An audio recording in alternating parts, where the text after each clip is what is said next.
नमस्कार दोस्तों, मैं अरमान यादव आप लोगों के बीच हाजिर हूँ अपने YouTube चैनल शशि गुरु के माध्यम से।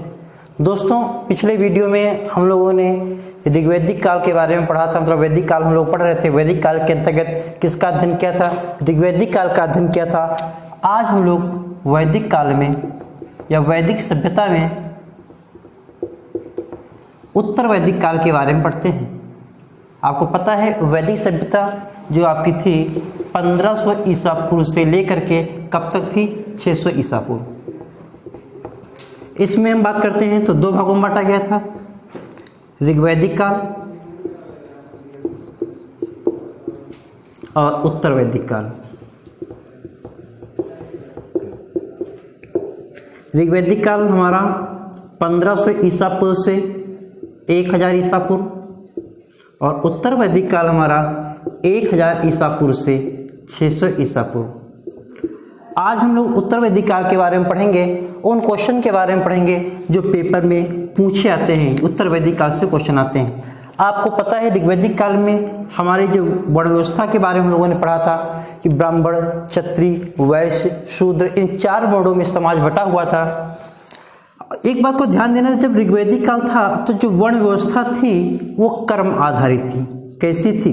कर्म आधारित। इस बात को ध्यान देना है कि ऋग्वैदिक काल में वर्ण व्यवस्था कैसी थी? कर्म आधारित थी। मतलब जो जैसा कर्म करेगा वो उस कर्म का, उस वर्ण का माना जाएगा। एक लाइन भी ऋग्वेद में आती है कि मैं एक कवि हूँ, मेरे पिता चिकित्सक हैं और मेरी माँ अन्न पीसने का काम करती है। ये लाइन जो तुम्हारी है ये ही उल्लेख करती है कि वर्ण व्यवस्था कैसी है? कर्म आधारित है। मतलब मैं एक कवि हूँ, मतलब पढ़ा लिखा हूँ, मतलब क्या हूँ? ब्राह्मण हूँ। मेरे पिता चिकित्सक हैं, एक हिसाब से व्यापार कर रहे हैं, तो व्यापार कर रहे हैं तो क्या हो गए? वैश्य हो गए। और मेरी माँ अन्न पीसने का काम करती हैं, मतलब क्या? दूसरों की सेवा कर रही हैं, तो किस वर्ण में हो गई? शूद्र वर्ण में हो गई। तो ऋग्वैदिक काल में जो वर्ण व्यवस्था थी कैसी थी? कर्म आधारित थी। लेकिन उत्तर वैदिक काल आते आते ये जब कर्म आधारित वर्ण व्यवस्था थी ये कैसी हो गई? जन्म आधारित हो गई। कैसी हो गई? जन्म आधारित। मतलब आप जिस वर्ण में जन्म लेंगे उस वर्ण के माने जाएंगे। ये उत्तर वैदिक काल से प्रारंभ हुआ। ब्राह्मण घर में पैदा ब्राह्मण, क्षत्रिय में तो क्षत्रिय, वैश्य वर्ण में पैदा हुए तो वैश्य और शूद्र वर्ण में पैदा हुए तो शूद्र। आप जन्म से माने जाएंगे न कि कर्म से। लेकिन ऋग्वैदिक काल में कैसा था? कर्म आधारित था। ऐसे कई सारे आपके महत्वपूर्ण बदलाव उत्तर वैदिक काल में आते हैं जिनको हम लोग पढ़ते हैं। और कई सारे क्वेश्चन यहाँ से आते हैं, पूछे जाते हैं। जैसे आपके संस्कार पूछे जाते हैं, उस समय कितने संस्कार थे या इस संस्कार में क्या था। आपसे पूछ दिया जाता है विवाह कितने प्रकार के थे, वेदों के बारे में पूछ दिया जाता है। इस प्रकार के क्वेश्चन आपके यहाँ से आते हैं, उसका हम लोग अध्ययन करते हैं। सबसे पहले हम लोग यहाँ पे देखते हैं उत्तर वैदिक काल में जो हमारे संस्कार हैं, संस्कार का महत्व क्या है। वैदिक काल में हमारा संस्कार के महत्व क्या है उसका हम लोग अध्ययन करते हैं। देखो, संस्कार होता क्या है? संस्कार में होता है परिष्कार, पवित्रता, शुद्धता। ठीक है। संस्कार की जो काउंटिंग कितने प्रचलित थे उस समय? 16 संस्कार। कितने? 16। एक तो क्वेश्चन आपका यही पूछा जा सकता है कि संस्कारों की संख्या, वैदिक काल में संस्कारों की संख्या कितनी थी? तो कितनी थी? 16 थी। ज्यादा क्वेश्चन नहीं, लेकिन कई बार क्वेश्चन यहां से आ चुका है। बहुत आपको देखने में तो सरल लगता है, लेकिन क्वेश्चन कभी कभी आ जाता है तो गलत हो जाता है। और हिंदू धर्म में 16 संस्कार हैं, ये पता भी होना चाहिए। अक्सर क्वेश्चन ऐसे आता है कि उसमें हिंदू धर्म में कितने संस्कार प्रचलित थे, तो कितने थे? 16। उनके बारे में लोग पढ़ते हैं, थोड़ा जान लेते हैं। प्रथम संस्कार जो हमारा है गर्भाधान। कौन सा? गर्भाधान। देखो, आप लोग जब आश्रम व्यवस्था पढ़ते हैं तो आश्रम व्यवस्था में आश्रम कितने प्रकार के हैं? 4। ब्रह्मचर्य, गृहस्थ, वानप्रस्थ, संन्यास। तो जो आपका गृहस्थ आश्रम आपका होता है, जब गृहस्थ आश्रम में प्रवेश करता है व्यक्ति तो उसका जो प्रथम कर्तव्य होता है, गृहस्थ आश्रम का जो प्रथम कर्तव्य होता है वो क्या होता है? संतानोत्पत्ति होती है। क्या होती है? संतानोत्पत्ति होती है। तो उत्तम संतति की इच्छा के लिए जो संस्कार किया जाता है वो कौन सा होता है? गर्भाधान तुम्हारा होता है। तो हम कह सकते हैं कि गृहस्थ आश्रम की शुरुआत जो की जाती है गृहस्थ आश्रम की शुरुआत जो है तुम्हारी वो गर्भाधान के लिए होती है। दूसरा जो संस्कार तुम्हारा होता है पुंसवन। एक बात को ध्यान देना, यहाँ पे जो आपका माना गया है कि आप गृहस्थ आश्रम में प्रवेश कर रहे हैं, जो वेदों में माना गया है गृहस्थ आश्रम में प्रवेश कर रहे हैं, तो सिर्फ संतान उत्पत्ति ही आपका उद्देश्य नहीं है, श्रेष्ठ संतान उत्पत्ति आपका श्रेष्ठ होना चाहिए। उसको ऐसा माना गया है कि जब तक आप मंत्रोच्चार, ठीक है, रीति रिवाज से आप पूजा अर्चना नहीं करेंगे तब तक ऐसा संभव नहीं है। दूसरा आपका है पुंसवन। दूसरा संस्कार आपका कौन सा है? पुंसवन है। ये कब होता है? गर्भाधान से 2 या 3 महीने में। गर्भाधान के 2 या 3 महीने में ये कौन संस्कार होता है? पुंसवन संस्कार होता है। और इसका जो उद्देश्य होता है, ये संस्कार करने का जो उद्देश्य होता है, स्वस्थ और उत्तम संतति को जन्म देना उद्देश्य होता है कि जो बालक बच्चा हो, ठीक है, वो लड़का हो लड़की कुछ भी हो, वो कैसा हो? स्वस्थ हो और उत्तम हो। उसके लिए क्या होता है? पुंसवन संस्कार किया जाता है। इसके बाद जो संस्कार आपका आता है तीसरा, उसको बोलते हैं सीमंतोन्नयन।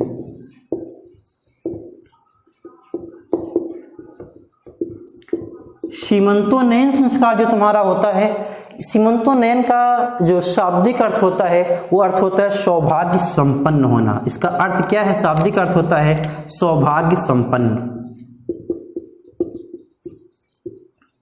तो इसका मतलब क्या तुम्हारा हुआ? देखो, सीमंतोन्नयन संस्कार जो तुम्हारा किया जाता है कि गर्भाधान को रोकने के लिए तुम्हारा होता है, या हम ये कहते हैं गर्भ को रोकने के लिए तुम्हारा होता है।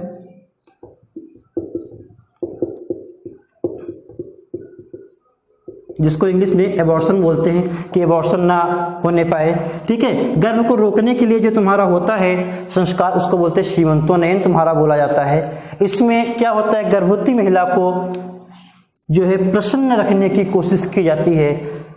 इसके बाद जो तुम्हारा होता है, जो नेक्स्ट आपका संस्कार आता है, उसको बोलते हैं जात कर्म। देखो जात कर्म में क्या होता है? जो जातकर्म संस्कार आपका है, ये जो होता है, बच्चे का जब जन्म तुम्हारा होता है तो नाल छेदन से पूर्व किया जाता है।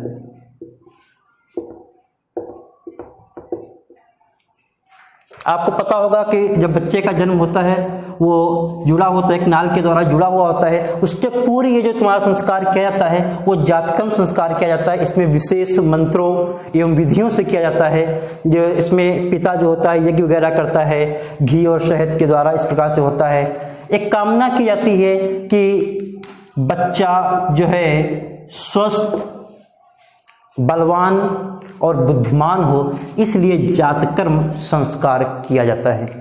इसके बाद तुम्हारा संस्कार आता है, बच्चे का जन्म हो जाएगा, नामकरण। फिर कौन सा संस्कार होगा? नामकरण। नामकरण जो तुम्हारा होता है जन्म के 11वें दिन होता है।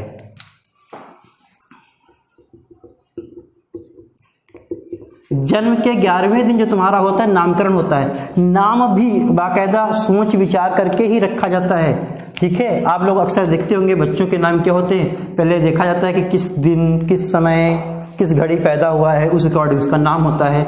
नाम का असर बहुत पड़ता है। तो अक्सर आप लोगों ने देखा होगा अच्छे नाम रखे जाते हैं। नामकरण के बाद जो तुम्हारा संस्कार नेक्स्ट आता है उसको बोलते हैं निष्क्रमण। निष्क्रमण का शाब्दिक अर्थ क्या होता है? बाहर निकलना। निष्क्रमण का अर्थ क्या होता है? बाहर निकलना। इसमें क्या होता है? ये समथिंग जन्म के 4थे महीने में होता है। जन्म के 4थे महीने में अब यहाँ पे क्या हो रहा है, बच्चे को क्या किया जा रहा है, बाहर निकाला जा रहा है। बच्चे को क्या किया जा रहा है, बाहर निकाला जा रहा है। अब बच्चे को सूर्य के तेज और चंद्रमा की शीतलता से परिचित कराया जा रहा है। बाहर निकाला गया, अब उस सूर्य के तेज को पहचानेगा, चंद्रमा की शीतलता को जानेगा, तो ये तुम्हारा, उसके लिए तुम्हारा क्या होता है, निष्क्रमण संस्कार तुम्हारा किया जाता है, जो कि जन्म के चौथे महीने में किया जाता है। इसके बाद क्या होगा, एक संस्कार होता है अन्नप्राशन। क्या होता है अन्नप्राशन, आप समझ रहे होंगे इसमें, अन्न से यहां पे तुम्हारा क्या होता है, ये चौथे महीने तुम्हारा निष्क्रमण होता है और जन्म के छठे महीने में, छठवें महीने में जो तुम्हारा होता है वो अन्नप्राशन होता है। और इसका उद्देश्य तुम्हारा क्या होता है कि शिशु को भोजन कराना। क्या है काम, अन्नप्राशन मतलब क्या, शिशु को भोजन कराया जाता है और भोजन में सामान्यतः खीर खिलाई जाती है, क्योंकि खीर को अमृत माना जाता है। और इस पे क्योंकि आपको पता है, ये तो आपने पढ़ा है कि दूध जो तुम्हारा होता है, माँ का दूध संपूर्ण आहार है, लेकिन जब बच्चा बड़ा होता है तो उसके शारीरिक और मानसिक विकास के लिए अन्य संतुलित आहार देना आवश्यक होता है। तो इसलिए तुम्हारा यहाँ 6 महीने के बाद तुम्हारा अन्नप्राशन संस्कार किया जाता है, जिसमें बच्चे को अन्य भोजन संतुलित आहार कराया जाता है शारीरिक और मानसिक विकास के लिए। इसके बाद जो तुम्हारा होता है संस्कार, उसको बोलते हैं चूड़ाक्रम संस्कार बोलते हैं।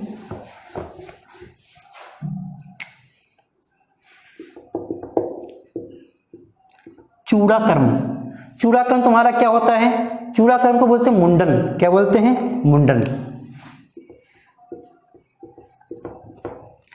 मुंडन, और मुंडन जो तुम्हारा है, इसके चूड़ाक्रम के लिए ये सामान्यतः 1 वर्ष, 3 वर्ष या 5 वर्ष, इन वर्षों में या तो 1 वर्ष के अंदर या 3 वर्ष के अंदर या 5 वर्ष के अंदर तुम्हारा जो होता है चूड़ाक्रम संस्कार तुम्हारा जो है वो किया जाता है। ठीक है, तो ये संस्कार जो तुम्हारा था, ये आपका चूड़ाक्रम संस्कार तुम्हारा हुआ। इसके बाद हम लोग देखते हैं क्या आता है, विद्यारंभ। क्या आता है, विद्यारंभ।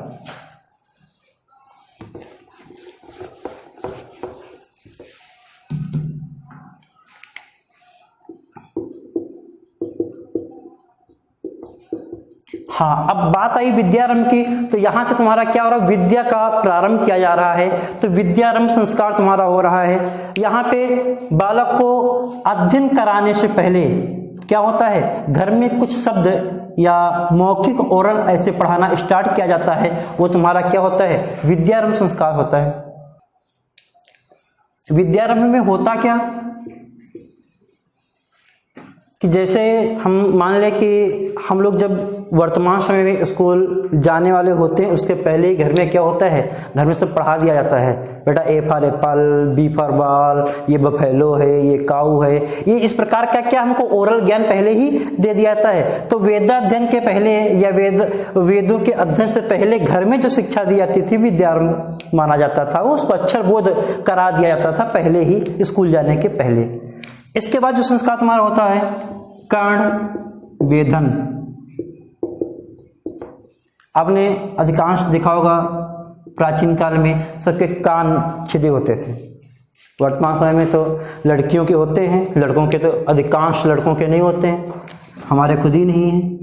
ठीक है, तो कर्णवेधन जो तुम्हारा है, इसका कारण क्या था, ये होता था कि कान को वेधने से या कर्णवेधन करने से क्या होता है, व्याधियां दूर हो जाती हैं और श्रवण शक्ति बढ़ती है, ऐसा माना जाता था। तो व्याधियों को दूर करने के लिए, श्रवण शक्ति को बढ़ाने के लिए कर्णवेधन संस्कार किया जाता था। और दूसरा उद्देश्य आभूषणों को पहनना भी होता था। इसके बाद संस्कार जो तुम्हारा होता है उसको बोलते हैं यज्ञोपवीत। कौन संस्कार, यज्ञोपवीत संस्कार। ठीक है, यहाँ पे यज्ञोपवीत संस्कार, इसका एक नाम और है उपनयन। यज्ञोपवीत कह दो या उपनयन।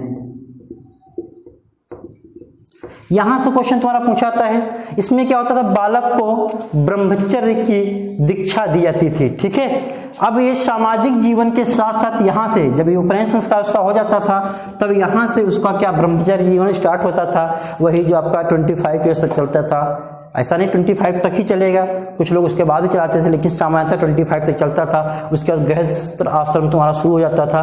तो यहाँ पे तुम्हारा क्या इसका उद्देश्य था कि संयमित जीवन के साथ साथ वो क्या करे, अपना आत्मिक विकास में रत हो जाए। इसमें तुम्हारा उपनयन संस्कार में ऐसा था। इसके बाद जब उपनयन संस्कार हो गया तब वो क्या करेगा, वेदारंभ, वेदों के अध्ययन का आरंभ करेगा। तो वेदारंभ संस्कार तुम्हारा होता था। वेद मतलब वो नहीं ऋग्वेद सामवेद, वेद का अर्थ तुम्हारा होता है ज्ञान।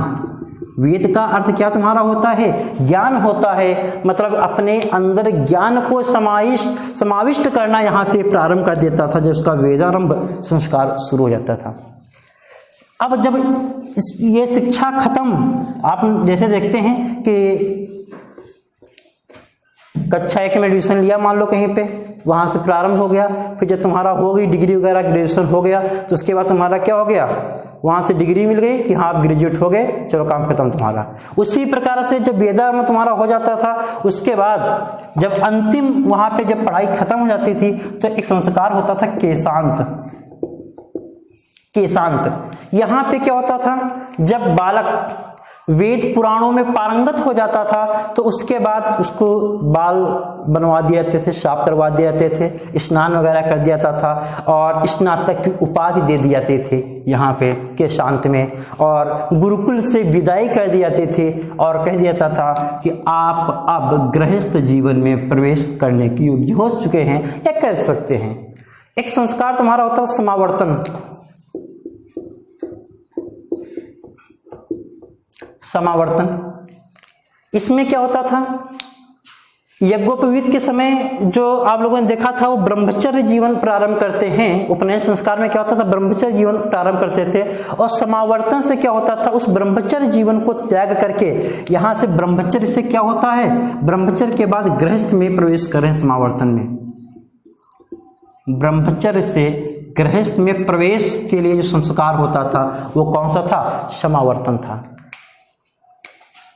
इसके बाद जब संस्कार हो गया कि गृहस्थ में आप प्रवेश कर सकते हैं, तो नेक्स्ट संस्कार तुम्हारा क्या किया गया, विवाह कर दिया गया। और विवाह का तुम्हारा जो उद्देश्य अभी पढ़ी चुके हैं शुरुआत में, सामाजिक परंपरा के निर्वाह की क्षमता जो तुम्हारी है, इसके बाद यह कि बच्चे में क्षमता आई कि नहीं आई सामाजिक निर्वाह की, वो तुम्हारा विवाह संस्कार से होता था। मतलब कि बालक अपने सामाजिक कर्तव्यों का निर्वहन करना प्रारंभ कर देता था। इसके बाद जो आपका अंतिम संस्कार होता था अंत्येष्टि,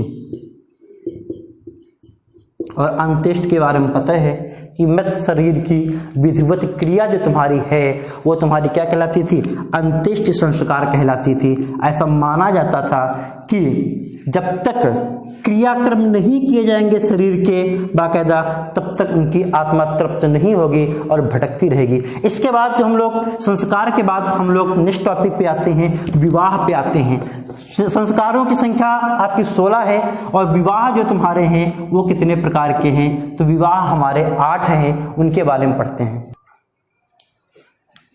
हम लोगों ने पढ़ा विवाह कितने प्रकार के होते हैं, 8 प्रकार के होते हैं। मनुस्मृति के अनुसार क्वेश्चन पूछ सकता है कि मनुस्मृति के अनुसार विवाह कितने प्रकार के होते हैं, तो 8 प्रकार के होते हैं। तो देखो ये 8 प्रकार जो तुम्हारे विवाह के हैं ये कौन कौन से हैं और इस विवाह में क्या है। प्रथम प्रकार का जो विवाह तुम्हारा आता है इसको बोलते हैं ब्रह्म विवाह।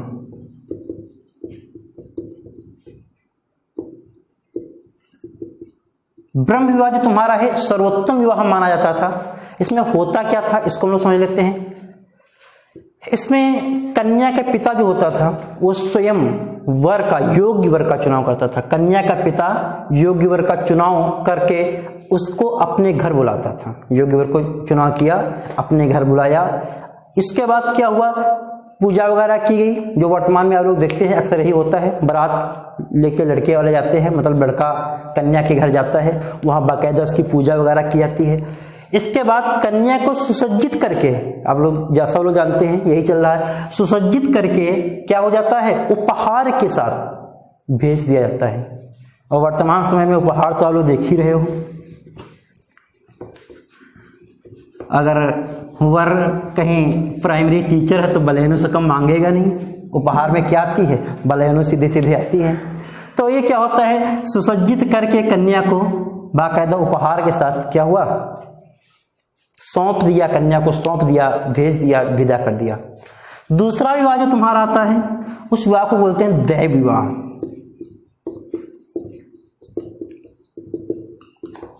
दैव विवाह क्या होता है, यज्ञ कर्म करने वाले के साथ वर, यज्ञ कर्म जो वर जो है वो क्या कर रहा है, यज्ञ कर्म, मतलब यज्ञ कराने का काम अगर कर रहा है वर, उसके साथ विवाह कन्या का किया जा रहा है तो विवाह तुम्हारा कौन सा माना जाता है, देव विवाह माना जाता है, माना जाता था।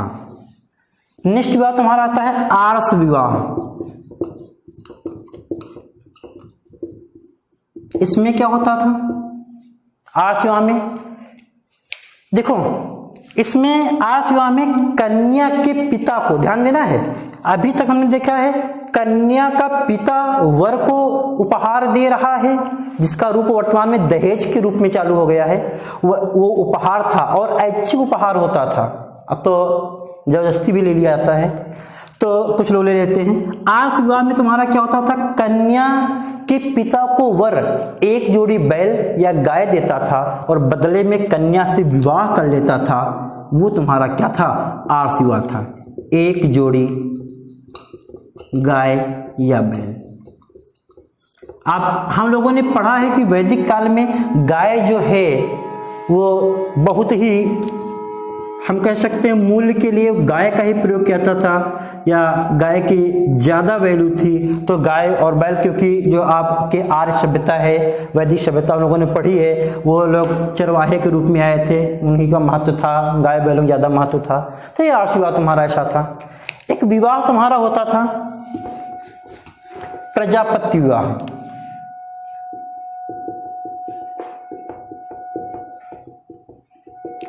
प्रजापति विवाह जो तुम्हारा है ये बिना लेन देन का विवाह था।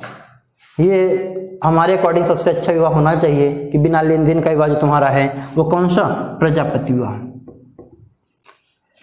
इसमें क्या होता था, कोई लेन देन ही नहीं है, सीधे जिसने कहा कि भाई हमें कुछ दहेज नहीं चाहिए, कोई उपहार नहीं चाहिए, केवल कन्या चाहिए। अक्सर तुम लोगों ने देखा होगा ट्रक में लिखा होता है पीछे, दुल्हन ही दहेज है, बस वही। इसके बाद जो तुम्हारा आता है गंधर्व विवाह।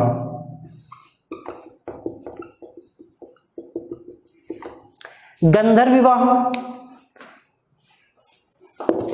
बताने की जरूरत नहीं है, तुम लोग अच्छे से जानते हो, दुष्यंत शकुंतला की स्टोरी पढ़ी होगी। गंधर्व विवाह था, प्रणय विवाह इसको बोलते हैं,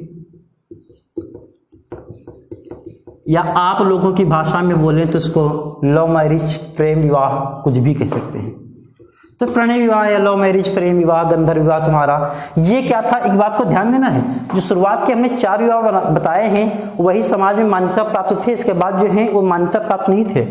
गंधर्व विवाह में क्या होता था, माता पिता की इच्छा के बिना वर और कन्या, माता पिता की इच्छा नहीं है ना वर के न कन्या के, लेकिन फिर भी क्या है एक दूसरे को पसंद कर लिया या एक दूसरे पर मोहित हो गए, अनुरक्त हो गए और विवाह कर लिया। वो किस प्रकार का विवाह हो गया, गंधर्व विवाह हो गया।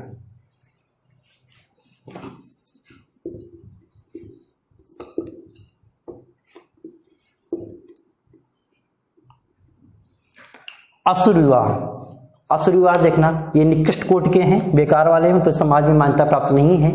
असुर विवाह इसमें क्या होता था, कन्या को बेच दिया जाता था,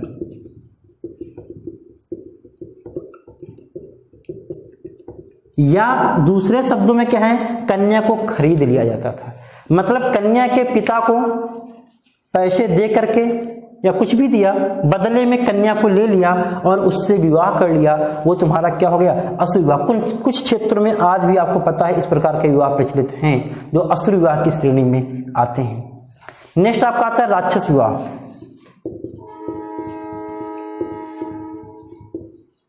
कौन सा आता है, राक्षस विवाह। इसमें क्या होता था, राक्षस विवाह देखो नाम से ही लग रहे हैं बेकार। राक्षस विवाह में कन्या के पक्ष में जो भी हो, माता पिता भाई, उनकी क्या कर देते, हत्या करके घायल कर दिया, हत्या कर दिया, घायल कर दिया, घरों को गिरा दिया, ठीक है। जबरदस्ती कन्या को उठा लाए, ठीक है, जबरदस्ती उनसे विवाह कर लिया। तो इस प्रकार का जो विवाह होता था वो तुम्हारा क्या होता था, राक्षस विवाह के अंतर्गत रखा जाता था।